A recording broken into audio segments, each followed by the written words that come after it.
কবরের আযাব বড় কঠিন আযাব হবে। কবরের আযাব বড় কঠিন আযাব হবে। ওই কবরের ভিতরে, অন্ধকার কবরের ভিতরে যখন আপনাকে রাখা হবে, আপনাকে ওই কবরের ভিতরে রাখার পরে সবাই যখন চলে আসবে, আসার পরে আপনার ওই কবরে মুনকার নাকির ফেরেশতা দুইজন ঢুকে যাবে। ঢুকে যাওয়ার পরে ডাক দিয়া বলবে, আপনাকে তোলা হবে। তুলে যখন আপনাকে প্রশ্ন করা হবে, মা রাব্বুকা, তোমার রবকে। বড় আযাব, বড় কঠিন আযাব ওই কবর। আল্লাহর রাসূল বলেন, আল কবরু রাউদাতুম মিন রিয়াদিল জান্নাহ আও হুফরাতুম মিন হুফারিন নার। কবর কারোর জন্য জান্নাতের বাগান, আবার কবর কারোর জন্য জাহান্নামের গাড়া। কাদের জন্য কবর? কাদের জন্য জান্নাতের বাগান? যারা আল্লাহওয়ালা, যারা নবীওয়ালা, যারা আমলগার, যারা সালেহীন, যারা সত্যবাদী, তাদের জন্য কবর হচ্ছে জান্নাতের বাগান। আর যারা বদকার, তাদের জন্য কবর হচ্ছে জাহান্নামের গাড়া।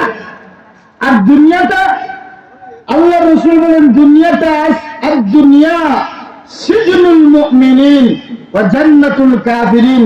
দুনিয়াটা হচ্ছে মুমিনদের জন্য জেলখানা, আর নাফরমানদের জন্য দুনিয়াটা হচ্ছে বেহেশত। আর কবর ইমানদারের জন্য জান্নাতের বাগান। ঠিক কিনা বলেন? কবরে প্রশ্ন করা হবে রবকে, সেটা আরবিতে জিজ্ঞাসা নিব, বাংলাতে না। আর বাংলাতে যারা যারা বাংলা ভাষার কথা বলেন, তারা কবরে আরবিতেই উত্তর দিবেন। আল্লাহ রাব্বুল আলামিনের এই ফেরেশতা মুনকার আর নাকির কবরে দুইটা জিগাইবে, মা রাব্বুকা, তোমার রবকে। তিনটা প্রশ্ন করবে, ওয়া মা দীনুকা, তোমার দিন কি? মা কুনতা ফি হাক্কি হাযার রাজুল, বলে তো একজন রাসূলুল্লাহ চেহারা দেখায় বলা হবে, ওই লোকটাকে তোমরা চিনো কি, তুমি চিনো কিনা? তখন সময় যদি আমলগার হয়, নেককার হয়, তাহলে বলবে মা রাব্বুকা। যখন বলবে, বলবে রব্বি আল্লাহ, আমার রব আল্লাহ, আমার দিন হচ্ছে ইসলাম, আমার নবী হচ্ছেন মুহাম্মাদুর রাসূলুল্লাহ সাল্লাল্লাহু আলাইহি ওয়াসাল্লাম।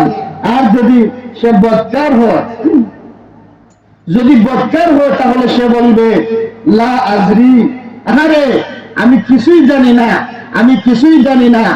তখন সময় ওই বদকারের রূহটা জাহান্নামের সাথে সম্পৃক্ত করে দেওয়া হবে।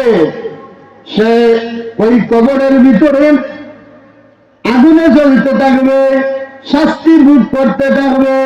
প্রত্যন্তরে ইমানদার যারা হবে, যারা সওয়ালের জবাব দিবে, আল্লাহওয়ালা যারা হবে, তাদেরকে বলা হবে নাউমকা নাউমাতিল আরুস।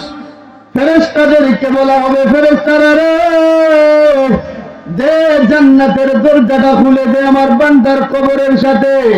জান্নাত থেকে জান্নাতের বাতাস কবরের ভিতরে আসবে, অনন্তকাল ঘুম পাতায় দেওয়া হবে।